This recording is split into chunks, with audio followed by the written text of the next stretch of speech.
is Synchronicity. This is Synchronicity. This is Synchronicity. This is Synchronicity. This is Synchronicity. This is Synchronicity.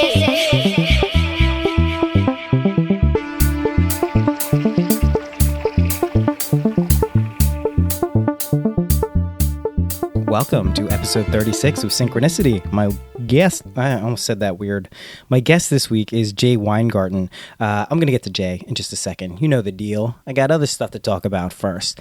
Congratulations to Unknown. I've reached out to you for this week's book giveaway. You have a copy of Hazrat Inayat Khan's The Mysticism of Sound and Music. One of my absolute favorite books is coming your way as soon as you write back and give me your address. Congratulations to you. This week's book giveaway, it was recommended to me by the wonderfully awesome, amazing David Silver. David told me he was reading a book called Mind Beyond Death by Dzogchen Ponlop Rinpoche.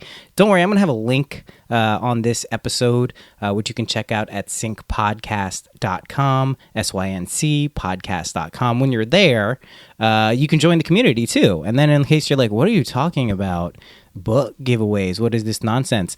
What it is every week I give away a book. All you have to do, join the Synchronicity community, a very lighthearted, easy, hopefully helpful community where I send you an email basically once a week and you get these book opportunities. So if you want to join that, feel free to do it.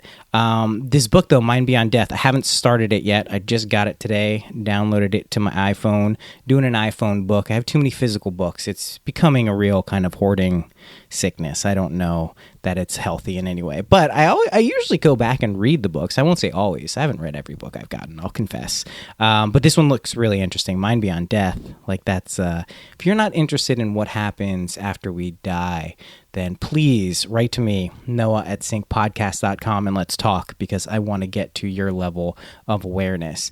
Okay, the next thing is synchronicity, generosity. I wrote down in my notes here, it says experience, but it's really the synchronicity, generosity experiments. What these are going to be, I'm launching this on July 7th. There's the official date, July 7th, 2016.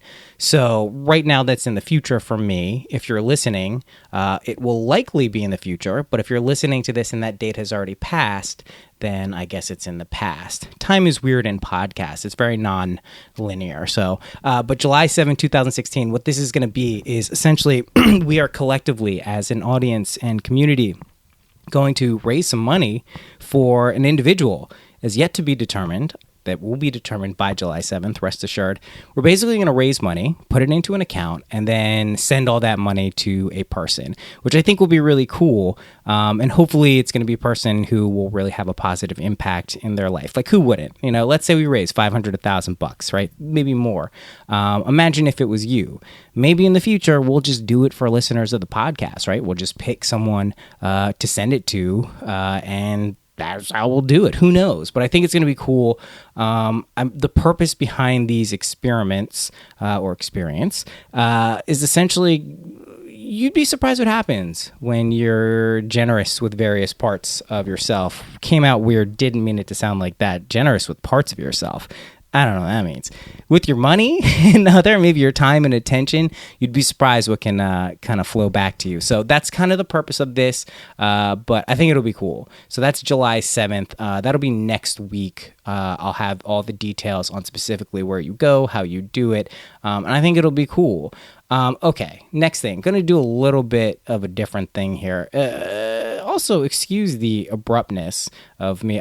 Like I said, I think a couple weeks ago, I started writing down what I want to do for the intro because I like to freewheel most of the time in life. But I found when I do take the time to write things down, sometimes I covered the stuff I actually wanted to cover. So bear with me on this. So the past 6 months for me have been awesome, right? I have my baby, Eli. He's 7 weeks old now. He's fucking amazing. He's super cool. One of the best things about a baby you don't really think about, but when you're like angry or upset and there's a baby near you, you can either choose to be an asshole and angry and upset around a baby, or you can be like, oh my God, there's a baby near me. Like maybe I should calm down. So that's a nice centering thing. And he's super cool and chill. Just a great kid. But I've also been going through some troublesome times. Troublesome times. Again, I don't know about my word choices here, but difficult points in my life. Nothing serious to the extent, no major horrible catastrophes. But professionally, I've been going through some transitions, trying to figure out what I want to do, dealing with difficult people sometimes. And I don't need to go into specifics here, maybe at a later date. But I've had to deal with not being comfortable and stressed out, normal, common, everyday things that people have to deal with. And I don't want it to seem like, because of the subject matter of this podcast, you could get the impression that I'm a happy-go-lucky all the time. Everything is great. And I am a very positive and optimistic person. Don't get me wrong. But shit happens in my life, and I get angry, and I get cranky, and I spaz out, and I'm a normal human being. So I've been trying to actively think about what helps me when I get like that. Sometimes I'm inconsolable and just a nightmare to be around. Ask my wife, she knows. Or ask anyone who's closer to me. I can be a real pain in the ass. But I did find at least a few things that I found actually really help when things are going kind of shittily. And I think this is going to potentially apply to anyone's lives, which is why I'm trying to share it. And if it doesn't, you can be like, well, that didn't help. You don't know what you're talking about. And that's fine. I accept that. So the first thing is, when I'm going through a shitty time, I think if you can talk to your friends, your family, someone you feel comfortable with, not necessarily to get a solution out of something, but just to kind of vent and maybe hear someone else's perspective on it, but really just to have someone listen to you, that's fucking super helpful. I can't tell you how many things I've gone through over the past 6 months, a year, where just getting some added perspectives and talking it out with people who don't have a vested interest in what's going on is so helpful. And it can validate what you're feeling. It can give you a different perspective. It can change your mind. There's a whole bunch of other things. I just find it to be incredibly useful. Another thing, you can just try to tune in to what you can be grateful for in your life. There's always something to be grateful for, even if your life seems totally shitty. You can go through everything. You can go through family. If there's no family, you can say friends. If there's no friends, you can say your health. If there's no health, you can say that you're breathing. There's always, and now with the internet, I don't think anyone has an excuse to not be grateful. The internet is crazy. You can find something on the internet you should be grateful for. Even if it's porn, something. You can find something you can be grateful for. What happens mentally or psychologically when you form these kind of gratitude loops or outs, whatever you want to do it's such an antidote to feeling shitty. Sometimes it's hard, and even if you force it sometimes, that can be okay until you can actually genuinely feel it. But I just really, again, I find being grateful, gratitude, set reminders on your phone that go off, timers, it's really, really useful. Third thing, take a step back, zoom outside of yourself. This is not necessarily take a beat, breathe, think about it, but try to just understand that there's a lot of other perspectives to what's going on in any given situation. Most of the time, and I fall prey to this every day, I look at it from my own limited perspective. And this means when there's a difficult situation, maybe between you and someone else, obviously put yourself in their shoes if you can. Put yourself in a friend's shoes who'd be looking at it objectively. Put yourself in this person's friend's shoes, and how would they look at it? Put yourself in the perspective of a bird who's chilling and can understand English and it has no vested interest but is just listening to the conversations or the situation. Try as many as you can get, because when you cultivate this multi-perspectival, not a word, multi-perspectival. Again, pretty sure that's not a word. When you can cultivate multiple perspectives, you're going to feel a lot better when you make a decision or how you react. And it also can give you this spaciousness that I talk about a lot, which is non-reactive, more allowing time to make a wise or clever or smart decision. Spaciousness is huge. So taking a step back, zooming out of your situation, another really helpful thing. And then if you can, take a walk, preferably in nature. I haven't been the most active person in my life, but I can tell you, if you can get outside, especially with good headphones, invest in some good headphones if you can, because walking around listening to music is like an instant mood changer, and totally helps me so many times when something's going wrong. So those are my tips. I offer them in the spirit of hopefully if you're hearing them, maybe these things can help you. If not, please just disregard my unsolicited advice. Okay, now on to Jay Weingarten.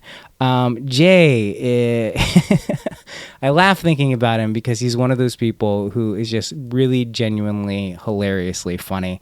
I got tuned into Jay. He's a part of Two Wet Crew, and you may remember an earlier guest, Mikey Campman, is another third of Two Wet Crew, with the third being Doug Lessenhope, or DJ Doug Pound, you may know him as. And Two Wet Crew is amazing. For more on Two Wet Crew, check out Mikey Campman's episode. I'll have links on this podcast page, which you can find on this website, mindpodnetwork.com as well. You can watch the videos. They're like these cool, existential, spiritual, just deep, dreamlike vignettes. They're really awesome. Vignettes. I don't know, man. I got some really weird words today. I apologize for that. But Jay, I really got tuned into Jay after I went to his website, which is jweingarten.horse. And if you go there, you'll see a video of a stand-up set that he did in Omaha, Nebraska. And you'll get it. It's funny. He uses PowerPoint. He uses this kind of pseudo shaman, spiritual new age amalgamation type character. Really, really funny stuff. And he's a really funny guy. And in this conversation, we talk about a ton of stuff, but one of the things, I don't know if you've noticed this, but I have a lot of comedians on this show. I don't know that it was actually intentional, but the second or third episode was Jack Carroll, comedian from the UK. I've had Duncan on.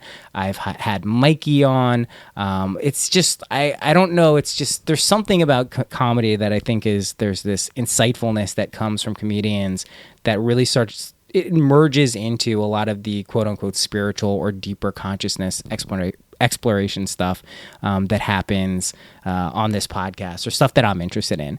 But here's some concept. I don't want to ramble on. I gave you tips. I talked about books. but Jay, I want to communicate. What a nice guy. What a really funny guy. I have no doubt he's going good places. He's incredibly funny. He's got a really unique sense of humor, but in the best possible way. And his outlook on life and what he tries to bring to life and how he tries to make people feel, which is good, is awesome, right? And he realizes the importance of laughter, the real importance of using comedy to make people feel good, but not in like a superficial way. It seems pretty deep.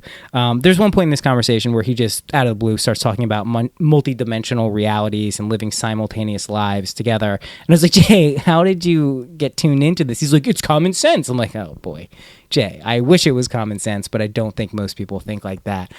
We delve a little bit into the L.A. comedy scene, which I find fascinating. Not living in L.A., but knowing a lot of comedians there, and it seems pretty awesome. And really, the last thing I'll say about Jay is he's got a bit in his little Omaha thing, and he said it in the podcast. His whole thing is reducing fear and increasing love, and not in a sappy way, in like a cool, genuine, funny, awesome way. So I loved this episode. I'm definitely going to have Jay on again. Thank you so much for listening to this incredibly long intro. This has got to be some type of record for me. I apologize. Rate and review this podcast on iTunes, Stitcher, wherever else you consume your podcasts. If you want to donate donate to podcasts, you can do that too. It's on the website, syncpodcast.com. You don't have to. No worries if not. Without further ado, dear listeners, I love you so much for staying through this. Here is Jay Weingarten.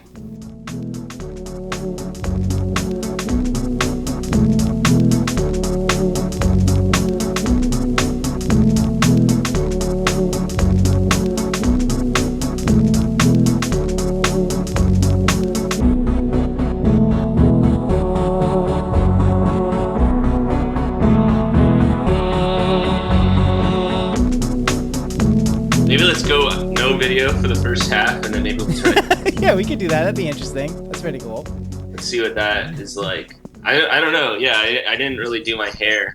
That's all right. I'm slowly.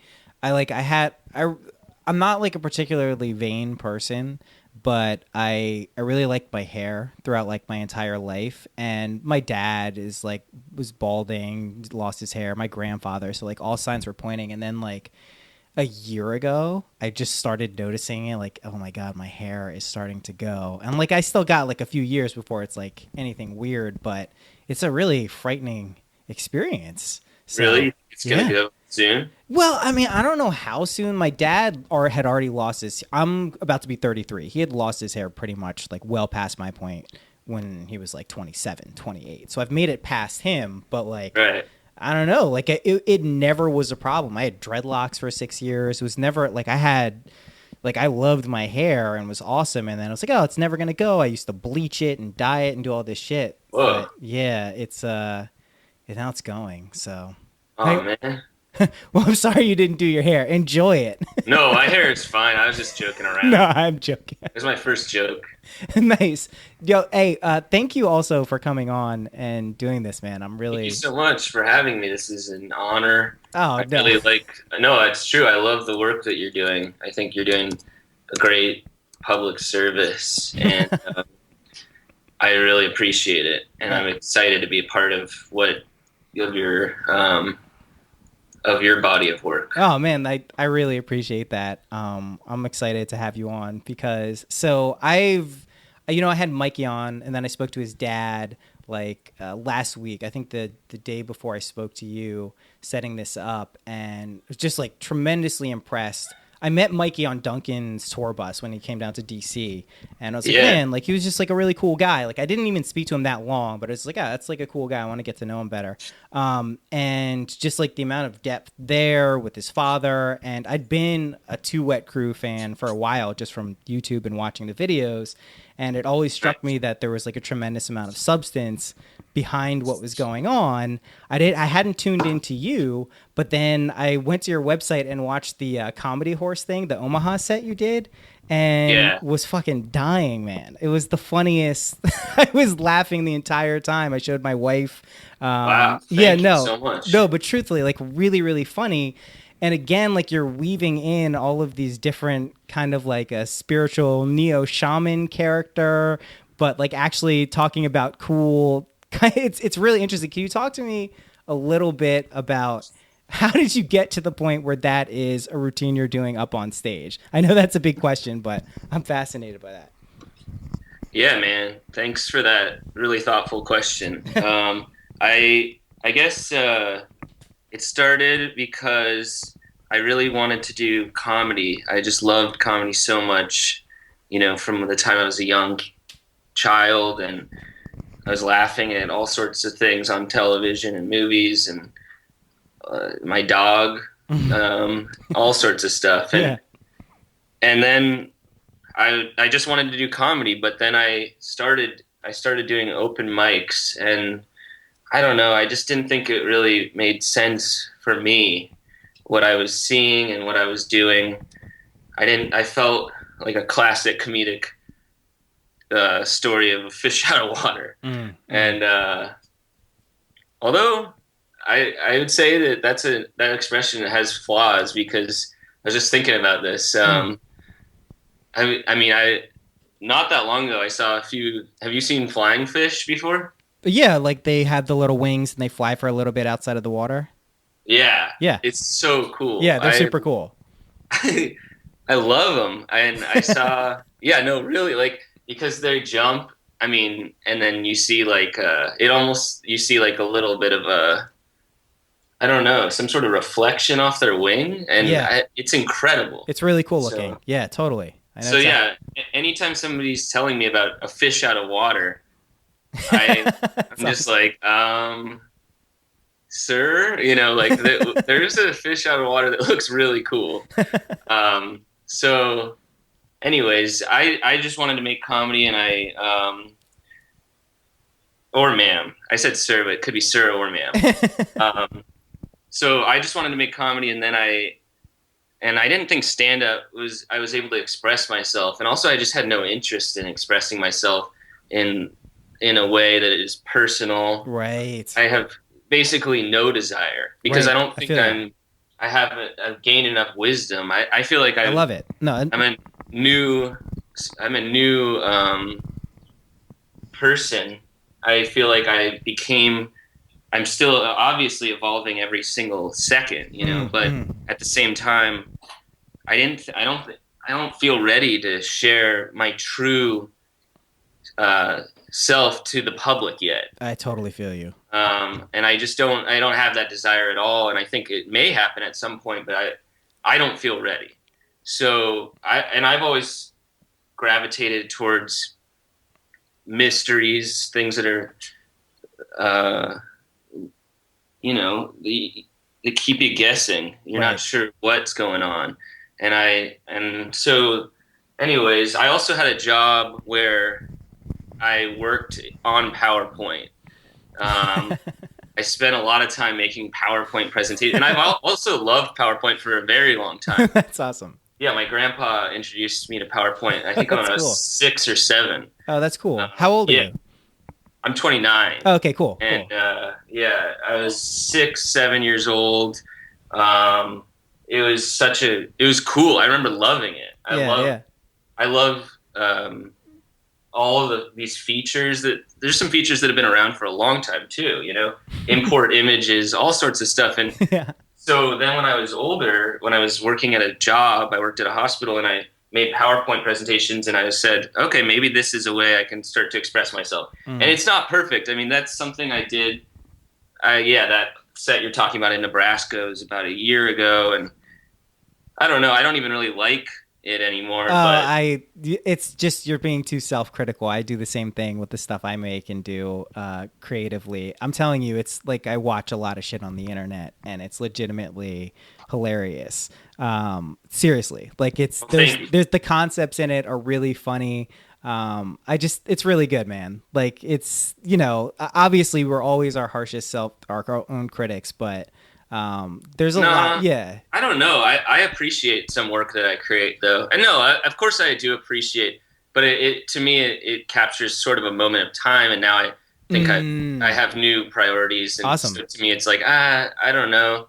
And also, that was like my first character and I have zero, training in performance or anything like that. That's awesome. That's like not even a character, it's basically just me but it's more just about the spectacle and right. No, I get it. Creating a sensory overload experience, and I would love to enter other senses. That's kind of where I got to in May 2015 or whatever. But you know what it is, man, is I think one of the reasons I really like it is it's authentic. Like you're not being something that you're not comfortable being. Like your hesitancy to even say like I'm not comfortable sharing like fully like my wisdom or what I've gained. Like I totally understand what you're saying. It's something that I always think about with like spiritual teachers. Like at what point are you like, okay, I got this. I'm going to now tell people what's up, and to what degree you're going to do that. I feel like building in your own sense of who you are into a stage presence or what you're trying to express is something like, I think it's good that you're, aware of that and how that factors into what you're trying to do. But just from the set, like I just saw like conceptually, like the thing, like the Mazda's thing, that's hilarious. That's like that's like a great bit that makes like a shitload of sense. And it's just funny. And the whole neo shaman thing. And I was listening. So I was watching a lot of the videos that are on Two Wet Crew, some that I hadn't seen, but I also listened to the podcast just before we got on the call here that you did with Esther. And that was like a really interesting, like I got a very good sense, it seemed like, of who you are or were then. And it just seems like you're speaking the truth most of the time. You know what I mean? I don't want to label you a certain way, but it seems like you're being yourself, and how that manifests is through your passions, which sounds like it's comedy. So what were you doing at the hospital? Well, thanks for everything you just said. That's really nice. Also, if anyone wants to see what Noah's talking about, if you just go to jweingarten.horse and then you I'm gonna link to all your stuff. Don't worry. All right. Yeah, I got you, man. I trust you. So yeah, what was I doing at the hospital? I mean, it's kind of boring to talk about, but I mean, I was basically, my job title was project manager. So I was, you know, I was managing projects. I was on Excel and PowerPoint and all sorts of stuff, you know, trying to organize things. And, I don't know, I guess I can be really good at that sort of thing. I think but at the same time, I had other priorities at that time in my life. So I don't think I was as good as I could have been. Right. And, but I use a lot of the skills today for myself, you know, because I have new priorities. So I'm able to channel into those, skills. Right. What are your new priorities? Well, I mean, I have a lot, but I guess number one is to learn as much about myself as I possibly can. Nice. Number two is to just beam light out, you know? Totally. Number three is to love anyone around me, you know, and I'm around my dog, I'd say the most. So What kind of dog do you have? She's I guess a chihuahua. I don't know. She looks like one, but people say maybe not. I don't know. How old? But she's 4 years old, and yeah, she's so nice. Like, That's awesome. What's her name? Her name's the baby. That's awesome. I heard you got a baby though. Yeah, I have an actual human baby now. That's so cool. We both have a baby now. Yeah, totally. I have a 3-year-old mini golden doodle too. Cool. Yeah, and he was great, and we were always like, he's the baby.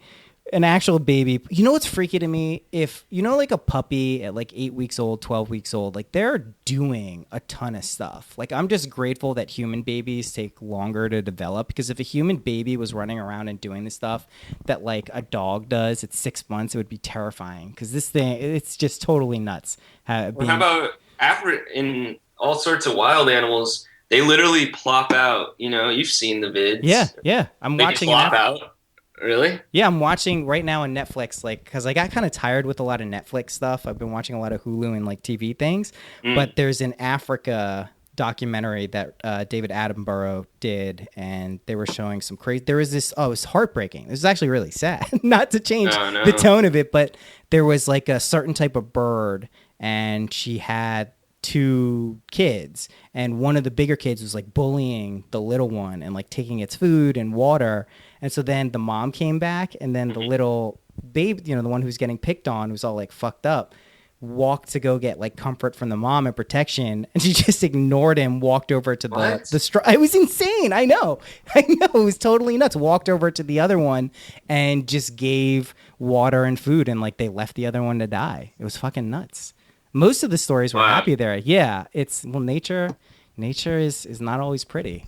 It was definitely, they were pretty in our human way of looking at things. Totally right. Totally. For all we know, there's some really good reason. Well, I used to say this, like, karma and reincarnation is like it's a big concept, but who's to say, and I'm not saying this is what happens, but who's to say the rich Wall Street person who is actively fucking people over, I don't have anyone particular in mind, but let's say this person exists, fucking all these people over selfishly and greedily. Let's say next time around, like, he's born into like a shitty situation where it's terrible in Africa. Like, we don't know. Concurrently, or could be. Ooh, I like that. Explain that theory. Oh, I don't know. I mean, I guess just that people are alive, and different people's life source and energy is present in multiple physical bodies. And I mean, I think it's extremely likely that there's, I don't know, maybe an infinite number of other lives happening right now or in the past or whatever, depending on like how you define time. So maybe it's possible that there's even microcosms within our absolutely idea of existence. How did you tune into those type of concepts? I think I agree with you. So how did you tune into that though? Like, where did that come from? I don't know. I guess that's just sort of common sense. Like, No, it's not. What do you fuck? I mean, maybe now it is. I remember saying not dissimilar things like 10 years ago, 15, when I was taking a fair amount of hallucinogens. And, you know, and I do not think it was it was common sense for most people. It feels like it to me. I don't know. Just the idea that isn't the case seems psycho. But you seems must. Like you might as well lock somebody up in a mental hospital and throw away the key. I don't necessarily disagree at all, but like clearly you can look out at the reflection of society and see that most people are not operating in that paradigm, right? Right? I mean, like that's like, look, Donald Trump has a fighting chance to be president. That does not indicate that people are understanding their multidimensional microcosm within microcosm, infinite continuum beings. You know what I mean?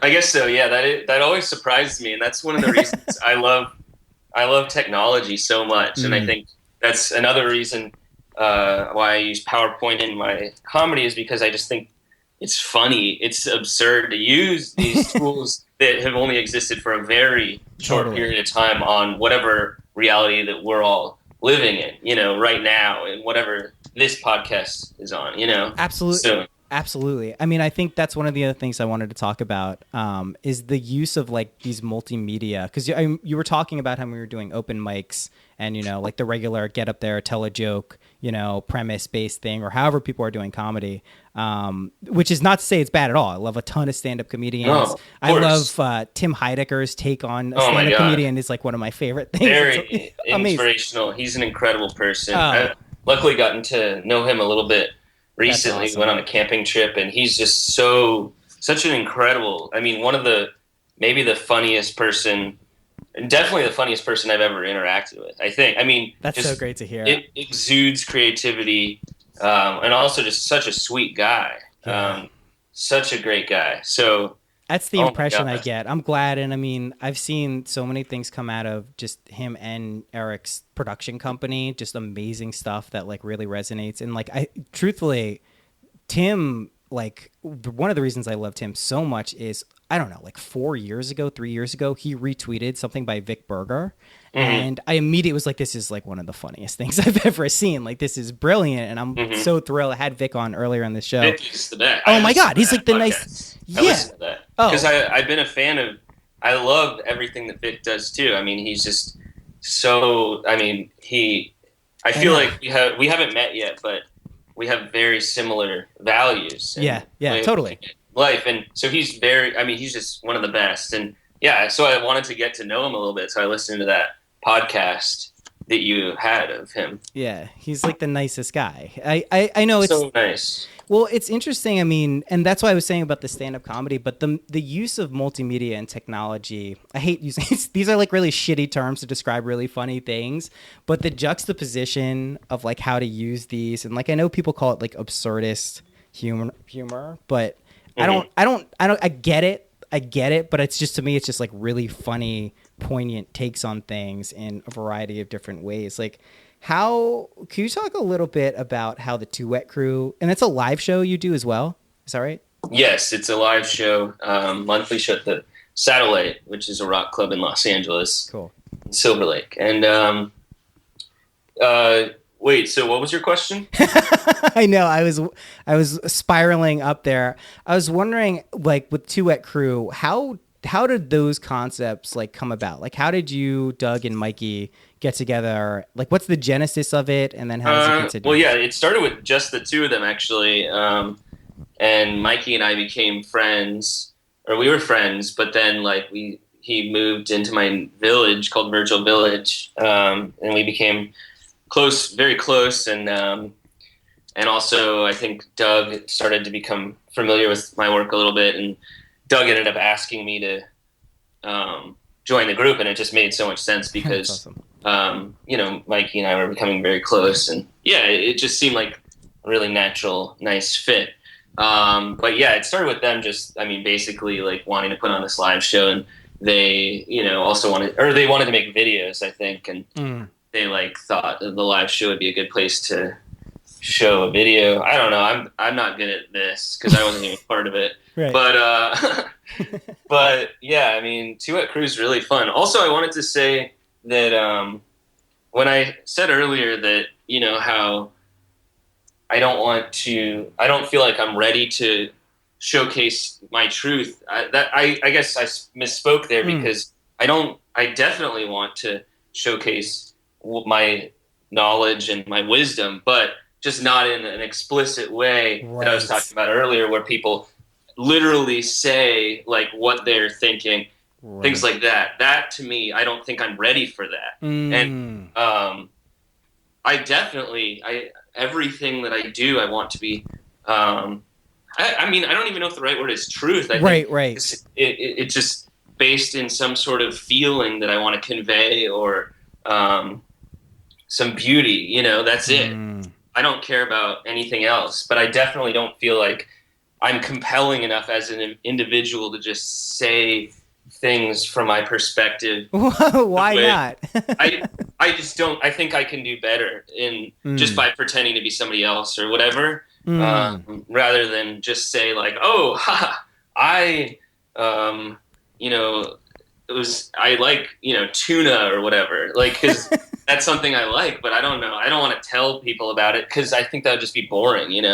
Yeah, but you have the ability you have like a unique perspective on things. And I think you're naturally, I'm basing this on the limited stuff I've heard and seen of you, but it seems like you can synthesize kind of abstract and like symbolic concepts, but in a funny way, which I think is really fucking important. That's also, one of the reasons I'm thrilled to have you on here is I think it's a really important thing not to get too serious about some of this stuff. And I think that naturally is something that happens when people begin a quote unquote spiritual pursuit or a path, or they read about this person and it's all austerity.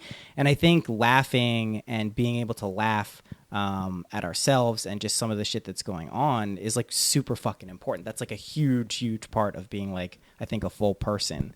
So definitely, I think it's so important, and I never want any of my comedy to be anger based or fear based. I just want everything to be. I mean, my first album that I just came out with, it's not actually an album. I just call it that because I think I want to release like tons of albums. Yeah. Like every few months, I just want to release what I call albums, just to put things out there. Yeah.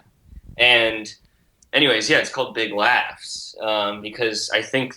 Yeah, I mean, laughing is like the most fun thing to do. It is. Right? Yes. And also, I don't know. Yeah, I guess there's a lot of different forms of humor, and I guess what we were talking about earlier is I'm interested in, and I think you are as well, on the wavelength of humor being a novel, wonderful experience, and not even necessarily based on the concept of escape, but more just this like feeling, this place that you can enter, and it's just like a beautiful meadow, I know exactly what you're talking about, and it's actually what you're describing is the barometer that I use, I guess, in naturally to determine what I think is really funny and is awesome. That's like I think why we both tune in to Tim and to Vic and stuff that where anything's possible. Like it feels magical, Yeah, and I think it is. It's like to me, this is a kind of a weird analogy, but if you've taken mushrooms before, psilocybin, right before you really start tripping, there's like it's like 30 to 45 minutes after, you start giggling. Everything just becomes hilarious. And like, I would just remember walking with my friend once, and we were like, a bag of potato chips was like the funniest fucking, there was no real rhyme or reason. And maybe we weren't really laughing at the potato chips per se. We were just laughing because that's the thing that happens. And I think there's a huge relationship between being able to laugh at almost anything, and in the face of like, we're laughing on one hand, but we also know that there's a lot of shitty things going on in the world too. But I think it's a hugely important and often overlooked component, especially with spiritual. I use that word a lot, but which word? Spiritual. Like it's a weird, hard word to pin down, but people, I use it as a term for like consciousness exploration. People who are interested in like concepts like compassion, generosity, diligence, things that you can pin down to various traditions like Buddhism and Vedic scriptures and stuff. But I think when it comes with a lot of that, it gets so fucking serious, like I was saying. So I really think it's important. And that's why I was like, that's why your character in the Omaha set, and I'm sure you're in a different place and you have a lot of other stuff that you're going on, but it was just like a very funny snapshot of something that was relatable, but also hilarious too. So thank you. Yeah, no, I think maybe one of the reasons to me that when I came up with the idea, it was so, irreverent or whatever, is because to me, spiritual leaders are, there's really like nothing more incredible. Like when there's a great spiritual leader speaking or exuding energy, that's it for me. So like the idea of being a bad one was like funny to me, right, it's like, exactly. because it's so absurd. But I guess a lot of people have really cynical views of religion or whatever. And so to them, it wouldn't make sense. But so then that's why I incorporate a lot of other elements that can get other people on board, musical elements, sense, and all sorts of technology things that are influential to me. So that's, I don't know. And then, I don't want to alienate people. I just want people to feel like a certain energy when I'm performing, Right, and you're using the tools of either comedy or video or PowerPoint presentations or music. Yeah. Like Mikey did that when I saw him be the host of the Duncan thing. He was using this Twin Peaks thing, and we were in the back there. Also, like the DC crowd for that was so fucking weird. Like DC is such a weird place to perform comedy. Like it's just they're just like in another political weird world, and no one was really laughing at anything. And Johnny and Mikey were fucking hilarious, and people I think were just like tripped out, and we were just dying in the back. But being able to use these different tools to convey energetically what you're trying to do, and if the good thing is, what it sounds like, Jay, is your intention is very clear, and you're clear about what your intention is, and you want to come from a positive place, and you want to make people feel good, and you want to make them laugh, not necessarily ensure that for everyone there's some level of ego fulfillment, but really you just want to share that feeling, which I think is fucking great, man. I don't really even enjoy the feeling anymore. I mean, when I first started stand-up, of course I do. Yeah. But okay, let me explain. Yeah. When I first started, all I wanted was to be able to create a laugh. Right. Period. I just one laugh. Right. And just see how it felt. And of course, it was, I don't even really remember how that first one was. I kind of do, but it was a nice relief. But like, that's not what it's all about. Right. That was just like, I had to get it out of my system just to see what it felt like. But now I don't really, I don't know. That's such a results-based way of looking at life that, I don't want it to be about me, That's right. So you have to use laughter as a tool to kind of gauge how people are feeling. Right. But at the same time, that's not what it's about. That's so fucking interesting, man. I like comedy too, and I joke around with my friends a lot, and I love listening and watching it all, but I think there's something remarkable about people who pursue it as, a profession and a career, and, just like, this is what I want to do as a thing. I think it's like a kudos to you because it's definitely, and I have, it's not a big deal. You say it's not a big deal, but I wonder, like, what here. Also, I have a question about this because you're out in L.A. and I think I just sensing, especially with Dustin, what he's doing with Farrell, and just there's a lot of really great, like UCB. I'm seeing all of this stuff out there that is just a lot of good comedies coming out of.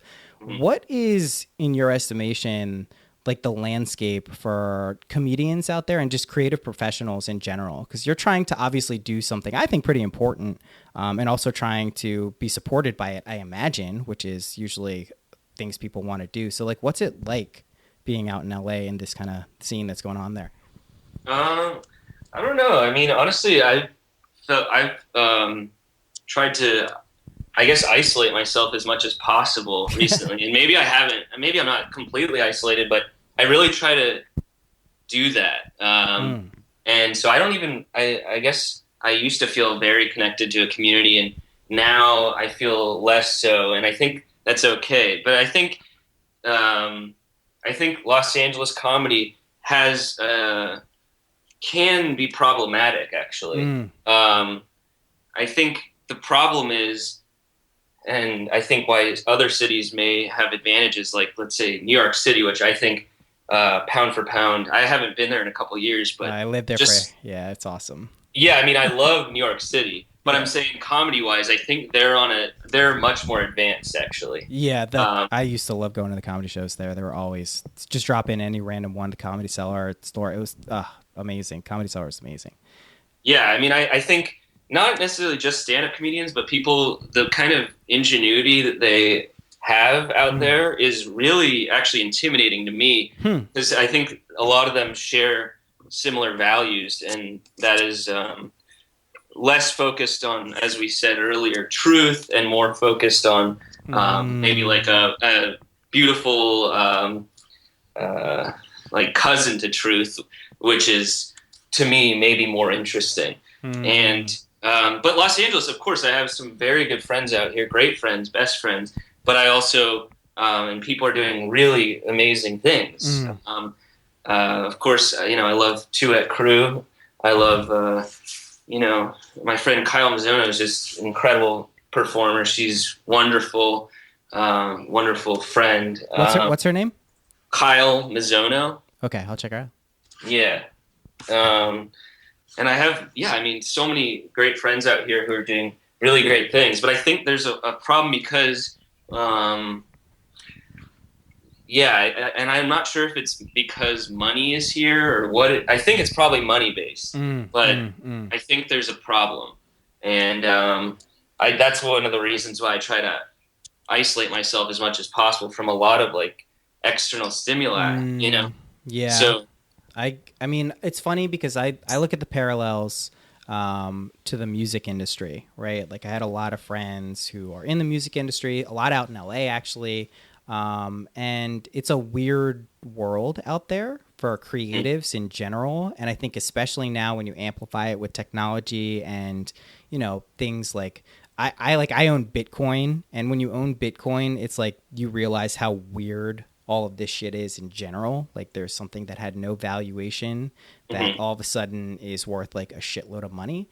And I think we're just in the midst of all these kind of like up-leveling across the board, and I notice a lot of the times what happens is creatives kind of get stuck in a weird position. What do you think? I mean, I don't want to push you too much on it, but what do you think some of the problems are out? No, I think it's probably just the idea that there's money here and people are being monetized, or people are become less. I mean, there's always sliding scales, but becoming less interested in that pure meadow that we were talking about, and more focused on, well, how do I have the meadow, but maybe have a couple pillars and right. some fences, and like, it's basically the meadow, but it's gonna be a little different, and it's definitely not gonna feel like that same meadow. But hey, we can have some money. So do you think that money inherently clouds that? Like when we're saying meadow, we're talking about that kind of pure feeling, magical feeling that we get from just comedy that seems really authentic and amazing. What do you think? Do you think it's money inherently? Do you think it's motivations? Do you think it's ego? What's going on? Because I've definitely noticed ego. Yeah, ego for sure. And I think that those are all those concepts that you just mentioned. There's overlap, and I think, it's that's not to say it's impossible to be a rich comedian or whatever, sure, and not be able to enter that place. I'm just saying the likelihood reduces. I agree. And overall, when you have a large sample size, it's gonna create some problems in terms of like an area that is truly positive. So, and like this is interesting to me because I've experienced some of this, like even in the quote unquote nonprofit. That's not the quote unquote spiritual nonprofit sector. That shit exists too. Like my premise when I started doing the type of work I do, which is like conversion optimization and digital strategy, I primarily work with like spiritual teachers. And I've learned that no area of life professionally seems to be immune from egos and what's going on, which was surprising to me in some levels, but I think it's not. I think it's just people, and people have different perspectives. And I've noticed a lot that a lot of people, where things start to get fucked up and less meta-like, and you start putting other things, is people operate from like a scarcity model. Like it's almost like a zero-sum game. Like only I can, this is the only way to do it. And I can tell you, like just from direct, hard professional experience, like there's almost always win-win-win situations. Like there's almost always ways to have like yourself succeed, your friends succeed, the people who are enjoying what you're doing succeed.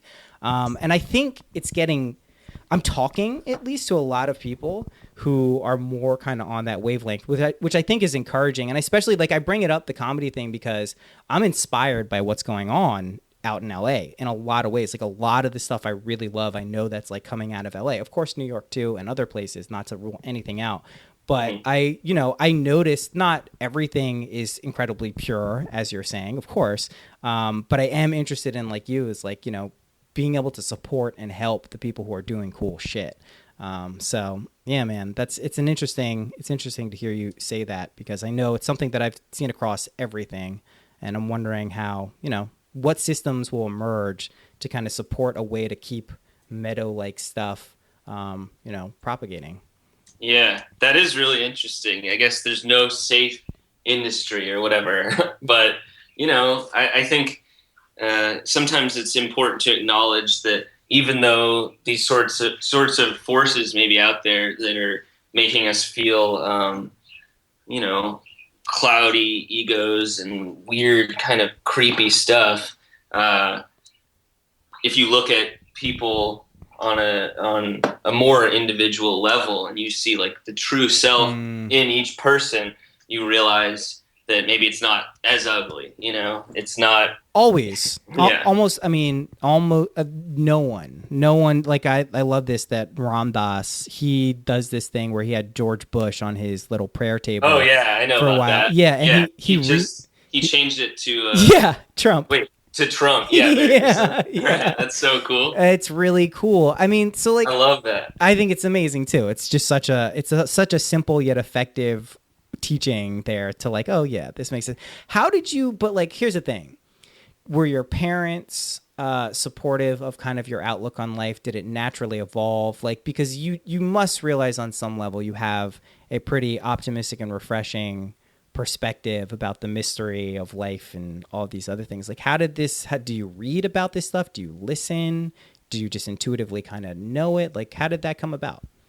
I guess I read. I mean, even a guy like Ram Dass, I mean, he's been very influential to me. And I mean, that's why I'm a huge fan of your network, because so many of the teachers on there have been helpful to me. I think it's just a combination of reading, of just immersing yourself in all sorts of teachings, and also that includes life. Absolutely. One thing, I mean, one of the reasons that I love comedy is that you get to create, I mean, in addition to hopefully helping the audience feel better and creating a nice experience for others, you can gather, you can be a little bit selfish too, and you can learn all sorts of new things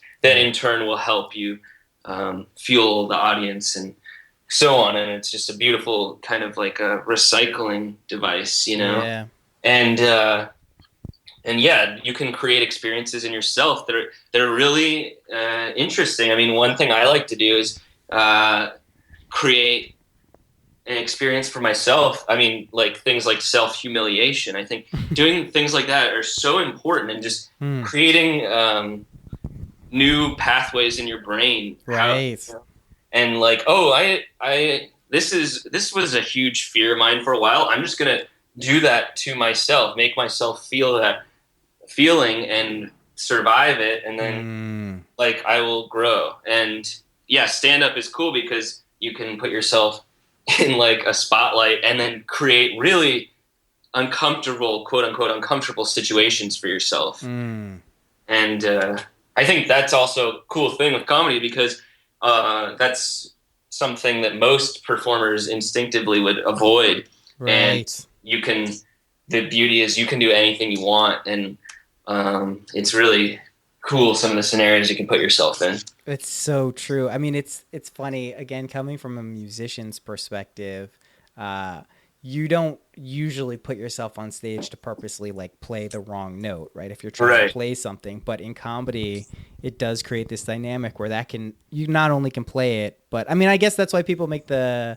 connection between comedy and jazz, right? Like there's a way to improvise and still have it work in a perfect way. And as a saxophone player, I can say there is some magic to that. That's pretty cool. That's really cool. Yeah, you are like the comedian of of the jazz, of the music world. I mean, that's beautiful. I used to play a little bit of jazz piano and did some improv. Cool. It was so fun, and that was way before I started comedy. So maybe that was the genesis. Yeah, that's cool, man. That's such an amazing feeling when you're just sort of like. You're tapping into some frequency with others, or even if it's just alone, and then you're able to share that energy with others. It's just an incredible feeling. So that, to me, I think was what was my original prompt for wanting to originally talk about some of these concepts, and then next just talk about them with friends and create a space where people felt comfortable talking about some of these things, was those alone periods where you really do make contact with something pretty amazing, and then wanting and immediately realizing like, wow, everyone should be able to feel like this. Everyone should be feeling like this, like as much as possible. This is like a really useful and beneficial thing. That is a totally like that has been a main motivating factor in my life for a long time. I can go back to some of the first times I felt something like that and wanting to share it in whatever way that makes sense. I think it's great, man, that comedy is one of your outlets for getting this stuff out, because I'm telling you, and I don't mean this lightly, like I think it's really, really fucking funny shit, and that I usually have a pretty good hit percentage for people who are really funny and do cool stuff. So who you got? Did you get Titus? Did you like Titus? Titus, oh my god, like one of my favorite shows ever. So great. Never his whimsical takes on everyday life. Are you kidding me?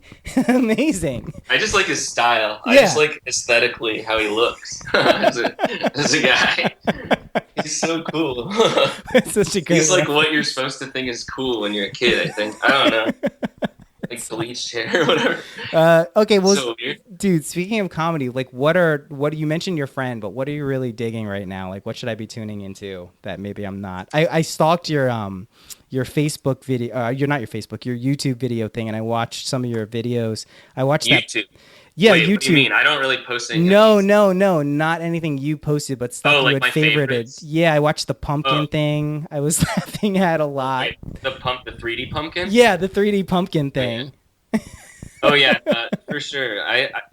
Anyone can feel free to go through my favorites. There's a lot of good stuff in there. Yeah. I mean, because I spent a lot of time on YouTube. Yeah, it's amazing. Time. It's the coolest. It's really awesome. Oh my god, it's so good. Like, I mean, I just love searching anything that I can think.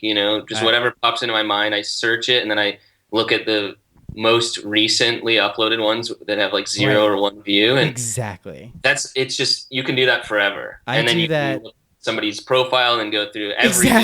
Exactly. It's so amazing. I do that with Vine sometimes. Like I'll go to the real time weird Vines and just watch like something with one loop that is me watching just like the weirdest fucking thing ever.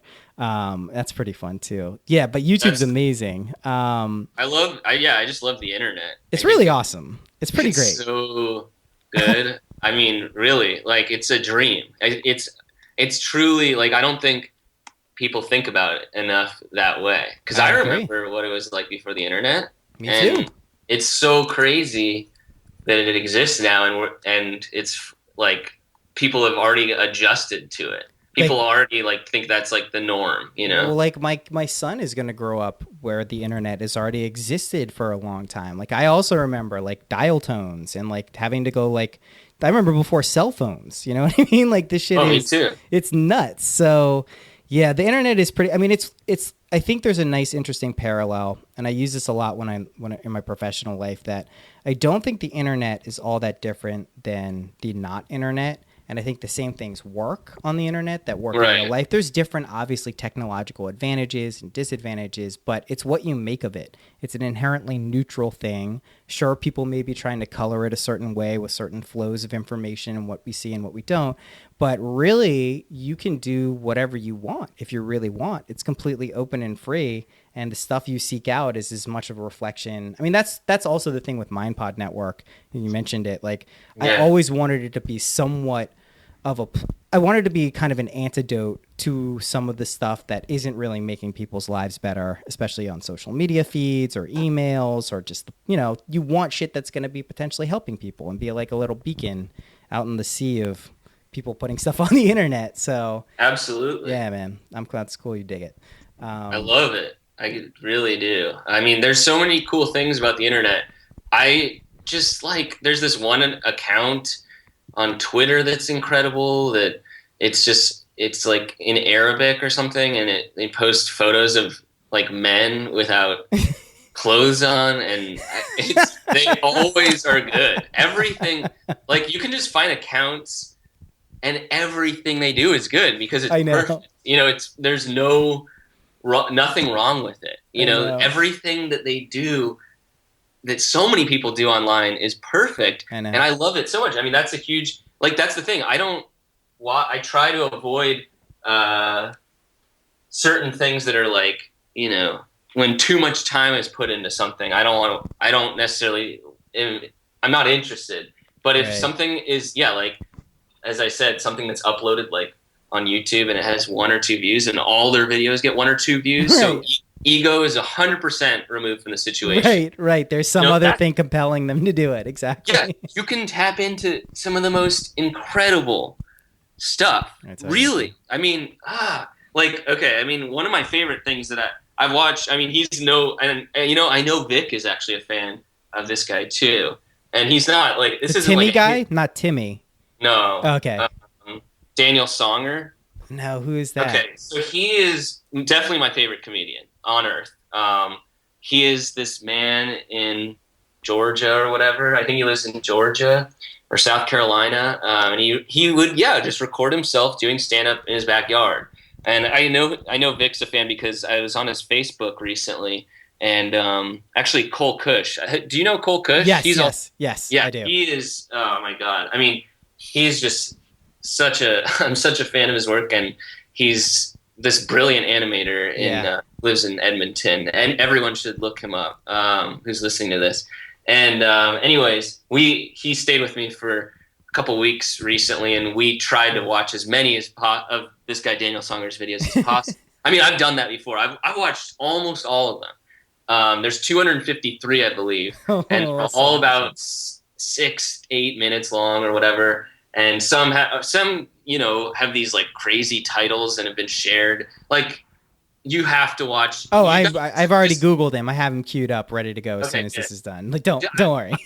You can just watch 10 in a row. That's the beautiful thing. I'd say he's the biggest influence to this character that I created, which is what my album was called Big Laughs. And it was basically, I tried as hard as possible to channel Daniel's energy. And to me, that's the most fun thing you can do in the world is just be completely free and childlike, that come up, or that when the mushrooms are just starting to kick in, that sense, and being able to channel that on stage and project it out to an audience. And Daniel Songer does it to thousands, if not millions of people. And he is incredible. He's an incredible person. I gotta check him out. That sounds awesome, dude. I think there's just something so cool about just being almost like a child on stage. That's what Daniel does. That's what I try to do. It's dancing like a kid does.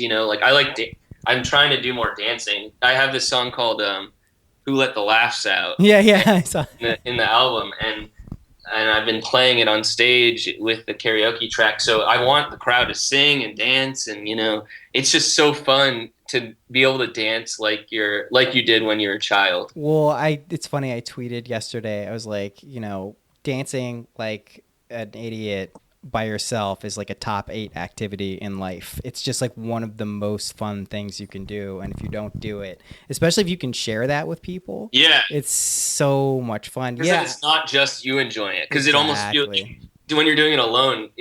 That's very important to do things alone, but when you're able to do it publicly and truly convey, like, hey, this is like a fun choice, then that's just a cool thing to share with humanity. Yeah, man. I really dig it. Jay, I have one question before we go, but this has been really awesome. I'm really happy we got tuned into each other. But we never went on video. We were talking about... Oh my God. Well, let's do it right now. I'll ask you the last question. Hold on. I totally forgot. Do I just click start video? Yeah. Hey. Nice to meet you, man. Am I what you thought I was? Yeah, I mean, I've seen you before. So, okay. So last question. We'll do this again because this is like, I just want to stay in touch and tell me what you got going on, because I want to help promote it. Like, I'm really, like I said, I don't take it lightly. I'm very impressed with what you're doing, and I think it's really cool, and I want to help support it. Likewise. I support everything you do, and I'm not just saying that. Like, no, I feel truly inspired. That's awesome, man. So, okay, the last thing, if you had like a practical tip to give to the listeners that's helped you in your life, what would it be? I guess just this is just such like a simple concept, and it's so easier said than done. But I mean, really, just reduce all fear from your life, whether it's from meditation or exercise or eating healthy or just selfless service, or just writing down a list of everything you're afraid of and making it a point with a timeline even to do every single thing on that list. When you're able to eliminate fear from your life, that'll just completely change the way you view the world, the way you view fellow man and woman. You know what I mean? It opens you up to it's a an degree. Incredible feeling. Well, that's what I was saying. It opens you up to a degree of freedom, which I don't think people are enough accustomed to feeling in their regular lives. A lot of people feel trapped. Like you and I are living relatively alternative lifestyles than the majority of people in this country and in the Western world. Like most people still get up and go to a job. Like that's most people. Maybe not our friends, maybe not everyone we know. So that kind of reinforces a degree of conformity and just like what's going on. But I think what you're saying is so fucking true, right? If you can get over fear, if you can not only get over it, but inject love and acceptance and other things. And I know these sound like kind of mushy concepts sometimes, but if you can really do that, the things that start to happen in your life. They don't sound mushy to me. But to you, they don't. To you, they don't. I'm always reinforcing it because as much as I know they don't feel mushy to me and I don't feel mushy to you, a lot of people, like I was reading an article where someone was talking about where compassion was like, people think that's a mushy word, which is insane to me because that's like a word that really expresses, I think, something pretty wonderful. That's like one of the most beautiful concepts ever. And someone's like, it's mushy. I don't like that. So, but I think who is that? Lewis Black? He's just shaking. That's my Lewis Black impression. That's really good. Great job. I'm Lewis. He's like constipated, basically. Lewis. Just shouting. Oh shit, dude! Thank you so much for coming on. And we'll definitely stay in touch and figure out other cool ways. Thank you so much for having me. It's truly an honor. Oh, let me just show you my dog really fast. Yeah, please do. He's over here. One second. Sorry, this is my dog. Oh, baby. Oh, geez, that's definitely a Chihuahua, right? I think so, but the paper said mixed or whatever, so I don't know. Her eyes are beautiful. Yeah, she's really an amazing animal. Wow. I love her so much. That's so awesome. Do you have your dog that I can see? He's downstairs. Here, yeah, let me get him. I can get him. Hold on. Aw. Wait, Alicia? Is that what you said? His name's Maceo. Oh, Maceo. Maceo. Like James Brown's saxophonist, Maceo Parker. Maceo. Oh, okay. I see. I don't always understand musical references. No, Maceo Parker is just to be clear, every vet appointment, he's never gets called the right name. Maceo. It's like a Bacchio.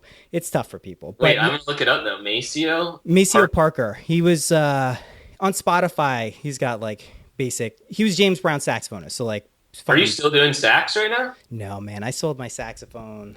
Why? Well, this is a great question.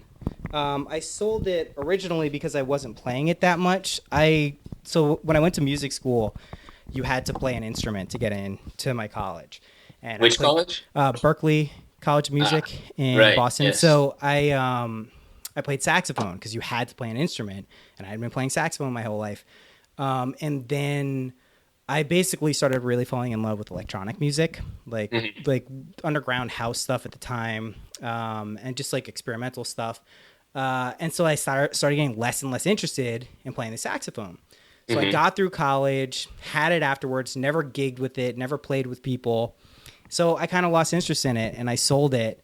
And I can't tell you how many times I'm like, damn, I wish I didn't sell my fucking saxophone. So I'll get another one. You could get it, yeah. You could buy one, probably for a good deal too. Probably for a good deal. Oh, and not to mention, like, I sold the saxophone. I think I sold it for like $3,000. I think it's worth like $9,000. Oh, whoa! So just like a total. I don't sell musical instruments anymore. I'm holding on to all of them. So. Yeah. That stage of your career is long gone. Yeah, exactly. Just buying instruments. Yeah, well, I do a lot of this stuff on the computer, but I'm going to start.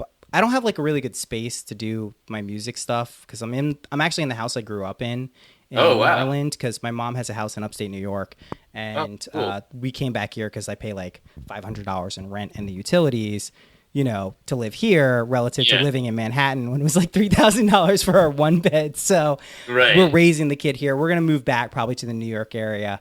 And then I'll have like an actual space to make music again. Cause this is like a converted office and there's a bed in here and it's like, I can't work like that. But yeah, man, dude, thanks for coming on. And like, seriously, I know you mean it too. Open door, whatever you need. I'll try to think of some cool shit, but if you want ever to talk, cool. Yeah, man. Really nice. Sounds awesome. I'm excited for a start of a friendship. It was really nice to meet you. Yeah, nice to meet you too, man. Bye. Peace.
Thank you for listening past the music, as always. If you're new to the show, thank you so much for tuning in. I hope you liked it. You're listening to this point. I'm assuming that you did. If you don't like the show and you're listening to this point, what are you doing?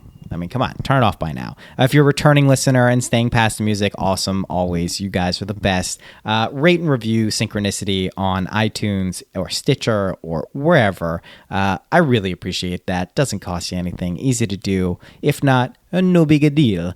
Thank you so much. I will see you next week.